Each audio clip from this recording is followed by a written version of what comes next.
Hello friends, मैं हूं आपका दोस्त संदीप और स्वागत है आपका मेरे चैनल गौरटेक नॉलेज में।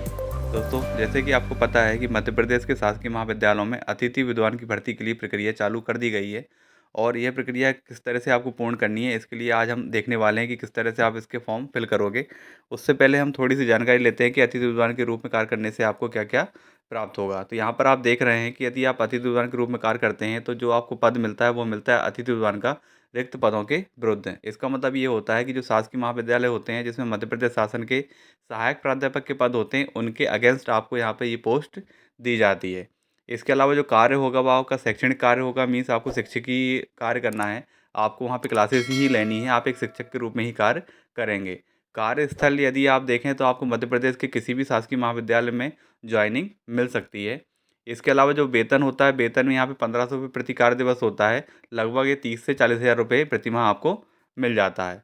तो दोस्तों, अब इसकी प्रक्रिया शुरू करने के लिए हम यहाँ पे सबसे पहले गूगल पे सर्च करेंगे एमपी हायर एजुकेशन। तब हम यहाँ पे टाइप कर रहे हैं एमपी हायर एजुकेशन और एंटर करते हैं। सर्चिंग के बाद यहाँ पे कुछ लिस्ट आपको दिखाई देगी। सबसे ऊपर आपको लिंक दिखाई दे रही है उच्च शिक्षा विभाग मध्य प्रदेश, आपको इस पर क्लिक कर देना है। जैसे ही आप इस पे क्लिक करेंगे तो इसका जो ऑफिशियल वेबसाइट है, ऑफिशियल पोर्टल है, वो आपको यहाँ पे दिखाई दे रहा है। अब इसमें स्क्रॉल करके आपको नीचे जाना है और यहाँ पे आपको दिखाई देगा अतिथि विद्वान हेतु लॉगिन, इस पर आपको क्लिक कर देना है। अब यहाँ पे कुछ ऑप्शंस आपको दिखाई दे रहे हैं। यदि आप इस प्रक्रिया में पहली बार आवेदन कर रहे हैं, मीन्स आपका यदि नवीन पंजीयन है, तो जो सेकंड नंबर की लिंक है अतिथि विद्वान के नवीन पंजीयन एवं लॉगिन पासवर्ड बनाने हेतु ऑनलाइन आवेदन, उस पर आपको क्लिक कर देना है। जैसे ही आप इस पर क्लिक करेंगे तो यहाँ पर एक फॉर्म आपको दिखाई दे रहा है, ये आपका रजिस्ट्रेशन फॉर्म है। ये आपको सबसे पहले फिल करना है। तो हमने यहाँ पे जो भी आपका आवेदक का नाम है, आपका नाम है या जो आवेदक है उसका नाम है, वो आपको पूरा नाम यहाँ पे पहले डाल देना है। सबसे पहले नेम हो गया, फिर फादर्स नेम आपको लिख देना है। फादर्स नेम आपने टाइप कर दिया। इसके बाद मदर्स नेम है, मदर्स नेम भी आपने टाइप कर दिया।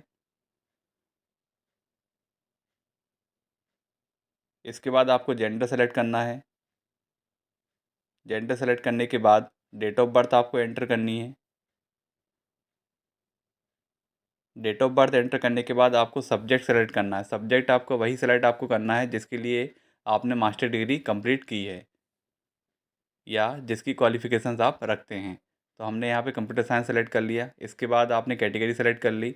यदि आप डिसेबल है तो येस पे क्लिक करिए, यदि ये नहीं है तो नो पे क्लिक करें। इसके बाद आपको पीजी मार्क्स एंटर करने हैं। पहले आपको ऑब्टेंड करना है कितने आपके प्राप्तांक थे, उसके बाद कितने में से आपको मिले हैं। इसके बाद दोस्तों आपको ध्यान देना है, यहाँ पे क्वालिफ़िकेशन आपको सेलेक्ट करना है। क्वालिफ़िकेशन पे विशेष तौर पे ध्यान दीजिएगा। नवीन आवेदन वही कर सकता है जिसका पीजी के साथ, मीन्स पोस्ट ग्रेजुएट के साथ पीएचडी हो या फिर जिसने नेट या सेट का एग्ज़ाम क्लियर किया हुआ है। यदि आप सिर्फ मिनिमम क्वालिफ़िकेशन में पीजी डिग्री किए हुए हैं तो आप ये फॉर्म नहीं फिल कर पाएंगे। तो ये ध्यान रखिएगा, यदि आपने पीएचडी किया हुआ है या फिर नेट या सेट में से कोई एग्ज़ाम आपने क्लियर किया हुआ है, तभी आप इस फॉर्म को फिल कर सकते हैं। तो जो भी आपकी क्वालिफ़िकेशन है वो आप यहाँ पे सेलेक्ट करने के बाद मोबाइल नंबर यहाँ पे एंटर करिएगा। मोबाइल नंबर दोस्तों आप वही एंटर करिएगा जो आपका करंट यूज़ में हो, क्योंकि इस पे कई बार आपका लॉगिन आईडी और पासवर्ड सेंड किया जाता है। और इसके बाद आप यहाँ पे ईमेल आईडी डाल दीजिएगा। ईमेल आईडी डालने के बाद यहाँ पे नीचे आपको एक ऑप्शन दिखेगा कोड का। कोड पे जाके आप जो नीचे एक री एंटर कोड का बॉक्स बना हुआ है, उसमें उस कोड को आप एंटर करिएगा और फिर सेव पर क्लिक करना। सेव पर जैसे ही आप क्लिक करेंगे तो यहाँ पर आपको साइड में यूज़र आईडी और पासवर्ड आपका मिल जाएगा। तो यहाँ पर आप देख रहे हैं साइड में आपको यूज़र नेम और पासवर्ड आपको मिल चुका है। यूज़र नेम और पासवर्ड को आप ध्यान से लिख लें या फिर इसको कहीं सेव करके रखें, क्योंकि आने वाले टाइम में इसी के बेस पर आप लॉगिन कर पाओगे। अब यहाँ पे नीचे आपको एक बटन दिख रही है लॉगिन की, उस पर आपको क्लिक कर देना है और आप सबसे ऊपर की जो लिंक है अतिथि विद्वान हेतु लॉगिन, उस पर आपको क्लिक करना है। जैसे ही आप क्लिक करोगे तो आपको इस तरह का एक विंडो दिखाई देगा। अब इसमें वही यूज़र नेम और पासवर्ड आपको एंटर करना है जो अभी अभी आपको मिला था। तो यहाँ पर हमने यूज़र नेम और पासवर्ड डाल देते हैं।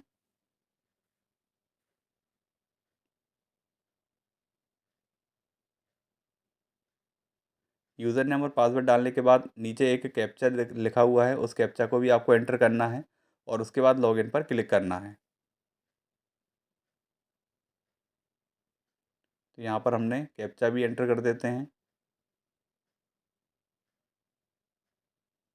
और इसके बाद लॉगिन पे क्लिक कर देते हैं। लॉगिन पे क्लिक करने के बाद जो बेसिक रजिस्ट्रेशन में आपने इन्फॉर्मेशन भरी थी, वो अब आपको यहाँ पे दिखाई देगी। तो पहले यहाँ पर एक लिंक आपको दिखाई दे रही है, guest faculty profile update and print 2022-23। तो पहले आपको इस लिंक पे क्लिक करना है। इस लिंक पे क्लिक करते से ही आपको एक फॉर्म ओपन होगा, जिसमें आपकी बेसिक डिटेल यहाँ पर आपको दिखाई दे रही है। अब यहाँ पे कुछ एडिशनल डिटेल्स आपको फिल करना है, जैसे कि आपका एड्रेस फिल करना है। तो यहाँ पर जो भी आपका प्रेजेंट एड्रेस और परमानेंट एड्रेस है वो आपको फिल करना है। मैं यहाँ पे डेमो के लिए सिर्फ एक सिटी का नाम लिख रहा हूँ। आपको अपना कंप्लीट एड्रेस यहाँ पे डालना है। जिस प्लेस पर आप रहते हैं वो डालना है, जो डिस्ट्रिक्ट है आपको वो डाल देना है, और जहाँ का पिन नंबर आपका लगता है वो सब आपको यहाँ पे प्रॉपर तरीके से एंटर करना है। मैं यहाँ पे सिर्फ डेमो के पर्पज़ से एक सिटी का नाम ले रहा हूँ और एक कोई पिन ले रहा हूँ। इसी तरह आपको अपना परमानेंट एड्रेस भी डालना है।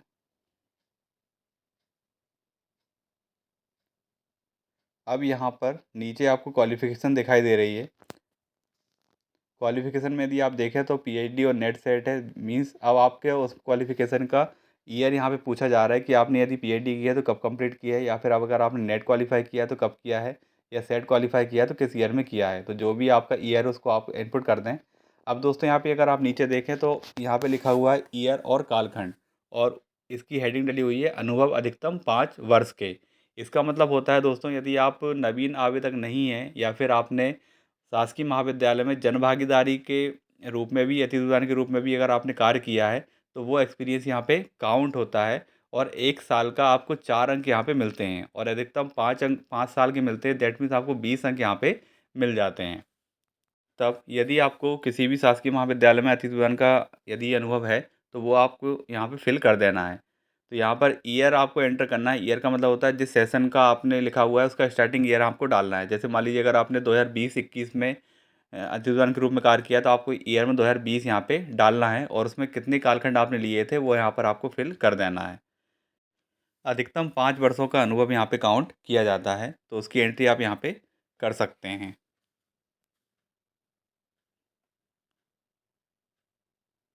इसके बाद यहाँ पे फ़ोटो सेलेक्ट करना रहता है, इसके लिए आप चूज़ फाइल पे क्लिक करें, और जो भी आपकी पासपोर्ट साइज़ की फ़ोटो है उसको आपको यहाँ पे अपलोड करना है। तो पासपोर्ट साइज़ की फ़ोटो आपने सेलेक्ट करी, ओपन पे क्लिक किया, और यहाँ पे फ़ोटो अपलोड पर आपने क्लिक कर दिया। तो यदि फ़ोटो आपकी सही से प्रॉपर अपलोड हो जाती है तो ऊपर आपकी शो हो जाएगी।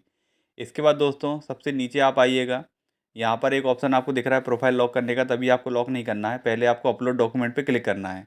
तो सबसे नीचे अपलोड डॉक्यूमेंट पे क्लिक करें, और जिन डॉक्यूमेंट को यहाँ पे आवश्यक रूप से मांगा गया है उनको आप यहाँ पे अपलोड कर दीजिए। जैसे कि 10th या 12th की मार्कशीट आपको अपलोड करना है, यूजी की मार्कशीट, पीजी की मार्कशीट, कैटेगरी अगर आपकी लगती है तो कैटेगरी आपको यहाँ पे जो कास्ट सर्टिफिकेट होता है वो आपको अपलोड करना है। तो यहाँ पे अपलोड करने के लिए हम एक डेमो ले ले रहे हैं, किसी भी एक इमेज को मैं यहाँ पे आपको अपलोड करके बता देता हूँ। तो यहाँ पे हमने एक डॉक्यूमेंट ले लिया है, इसको अपलोड किया, अपलोड पे क्लिक किया, तो देखिए इस तरह का मैसेज आएगा, अपलोडेड सक्सेसफुली। तो यहाँ पर उसके बाद आपको सबमिट पे क्लिक करना है। जब आप सारे डॉक्यूमेंट को अपलोड कर दोगे और सबमिट पे क्लिक करोगे तो यहाँ पे ऑप्शन मिलेगा अपलोडेड सक्सेसफुल। इसके बाद आपको होम पे क्लिक कर देना है। होम पे क्लिक करने के बाद आप फिर नीचे आइएगा। अब यहाँ पर आपको प्रोफाइल लॉक का ऑप्शन मिलेगा, नो और यस का, तो आप ये यस पे क्लिक कर दीजिएगा। यस पे क्लिक करने के बाद अपडेट पे क्लिक करें। अपडेट पे आप जैसे ही क्लिक करेंगे तो यहाँ पर आपको बताया जाएगा कि record updated and profile lock successfully, और प्रिंट का ऑप्शन आपको यहाँ पे मिल जाएगा। प्रिंट पर आप क्लिक करें।